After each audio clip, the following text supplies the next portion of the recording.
Bonjour, dans cette vidéo, nous allons voir comment passer du taux d'évolution au coefficient multiplicateur et réciproquement.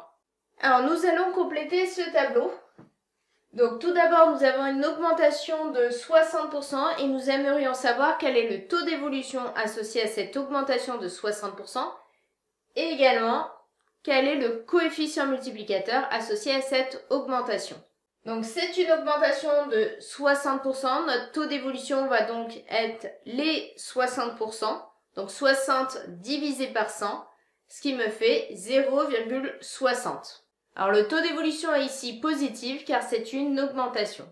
Pour calculer le coefficient multiplicateur, il suffit de se rappeler que augmenter de t% revient à multiplier par 1 plus t sur 100, donc ici l'augmentation est de 60%. Le coefficient multiplicateur associé est donc de 1 plus 60 sur 100.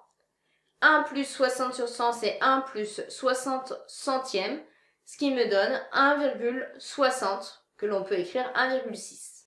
Alors maintenant, nous avons une diminution de 60%. Le taux d'évolution de cette diminution de 60% va être moins 60 sur 100. Étant donné que c'est une diminution, notre taux d'évolution va être négatif. Ce qui me donne un taux d'évolution de moins 0,60, c'est-à-dire moins 0,6.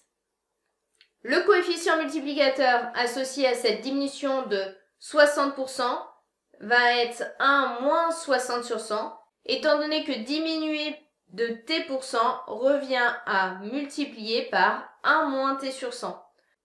Alors, 1 moins 60 sur 100, cela signifie qu'à 1, on va lui retirer 60 centièmes. Cela donne donc 0,40 et donc 0,4. Alors pour les deux prochaines lignes, nous donnons le taux d'évolution et nous devons trouver si cela correspond à une augmentation ou une diminution et le coefficient multiplicateur correspondant. Alors lorsque le taux d'évolution est de 0,24, on constate que 0,24 c'est un nombre positif, cela va donc être une augmentation. Et donc comme le taux d'évolution est de 0,24, 0,24 ça correspond à 24%, étant donné que c'est 24 centièmes, donc notre augmentation va être de 24%. Le coefficient multiplicateur associé à ce taux d'évolution va donc être de 1 plus 24 sur 100, étant donné que ceci est le taux d'évolution correspondant à une augmentation de 24%, donc le coefficient multiplicateur est de 1 plus 24 sur 100. Donc à 1, j'ajoute 24 centièmes, ce qui me donne 1,24. Nous avons ensuite du coup un taux d'évolution de moins 0,03. Donc comme le taux d'évolution est négatif, cela va être une diminution. Et 0,03, c'est 3 centièmes. Donc cela correspond à 3%. 3 divisé par 100. Nous avons donc une diminution de 3%. Alors le coefficient multiplicateur associé à cette diminution de 3%, va se calculer 1 moins 3%, 1 moins 3 centièmes. Donc à 1, je lui retire 3 centièmes. J'ai donc 0,97. Le coefficient multiplicateur est inférieur à 1, ce qui est logique étant donné que nous avons une diminution. Alors maintenant, je connais le coefficient multiplicateur et j'aimerais avoir le taux d'évolution associé. Pour passer du coefficient multiplicateur au taux d'évolution, c'est assez simple. Il suffit de soustraire notre coefficient multiplicateur par 1. On le voit assez aisément avec les 4 premières lignes. Ici, notre coefficient multiplicateur était de 1,6. Et pour avoir le taux d'évolution, il suffit que je soustrais 1 à mon coefficient multiplicateur. Je tombe bien sur 0,6. À 0,4, je lui soustrais 1. Je tombe bien sur moins 0,6. À 1,24, je lui soustrais 1. J'arrive bien à 0,24. Et à 0,97, je lui soustrais 1, j'arrive bien à moins 0,03. Alors cela vient tout simplement du fait que notre coefficient multiplicateur, en fait, c'était notre taux d'évolution auquel on rajoutait 1.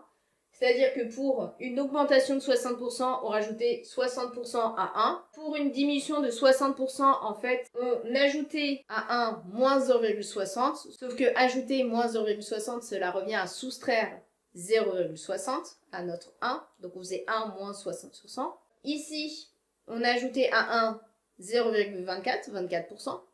Et là, on ajoutait à 1 moins 0,03, c'est-à-dire qu'en fait, on soustrayait à 1 0,03. Donc là, pour obtenir notre taux d'évolution, il suffit juste donc de soustraire 1 à 0,45, donc 0,45 moins 1. Cela me donne moins 0,55.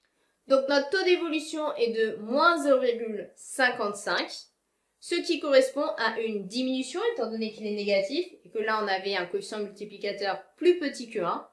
Donc une diminution de 55%. Nous allons maintenant procéder de la même manière avec la ligne suivante. Donc 1,01. Donc pour avoir le taux d'évolution, on soustrait 1 à 1,01. Donc on fait 1,01 moins 1. Et on obtient 0,01. Ce qui correspond donc à une augmentation étant donné qu'on a un nombre positif. Et 0,01 correspond donc à une augmentation de 1%. Nous avons ici 1 centime. Alors, pour l'avant-dernière ligne, nous avons une augmentation de 100%. Le taux d'évolution va donc être de 100 divisé par 100 centièmes, ce qui nous donne en fait 1. Notre coefficient multiplicateur associé à une augmentation de 100% va être de 1 plus 100 sur 100. Or, 100 sur 100, c'est 1, donc ça fait 1 plus 1, donc 2. Ce qui veut dire que si on augmente une quantité de 100%, en fait, ça revient à la multiplier par 2. Nous allons maintenant nous intéresser à notre dernière ligne. Le coefficient multiplicateur est de 1,325. Donc le taux d'évolution associé à ce coefficient multiplicateur va être 1,325 auquel on retire 1. Donc 1,325 moins 1, ce qui va me donner 0,325. Le taux d'évolution est donc de 0,325. Donc nous avons ici une augmentation étant donné que notre taux d'évolution est positif et que notre coefficient multiplicateur est plus grand que 1. Donc c'est une augmentation et donc pour connaître le pourcentage d'augmentation, il suffit de traduire le taux d'évolution en termes de pourcentage. Alors là, on est un peu embêté parce que on a 3 chiffres après notre virgule. D'habitude, on a souvent 1 ou 2, mais cela ne change pas grand-chose. Finalement, lorsque vous allez exprimer ça en pourcentage, vous allez décaler de 2 rangs votre virgule, ça vous donne du 32,5%. En effet, 32,5%, c'est 32,5 divisé par 100, ce qui nous fait donc 0,325. Et donc pour avoir le coefficient multiplicateur, on fait bien 1 plus 32,5 sur 100.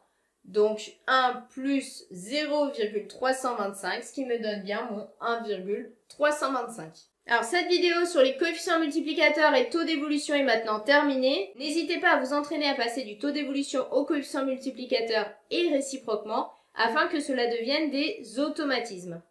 N'hésitez pas à aller voir d'autres vidéos sur ma playlist Informations chiffrées et également à vous abonner à ma chaîne. Je vous souhaite une bonne continuation et bon courage!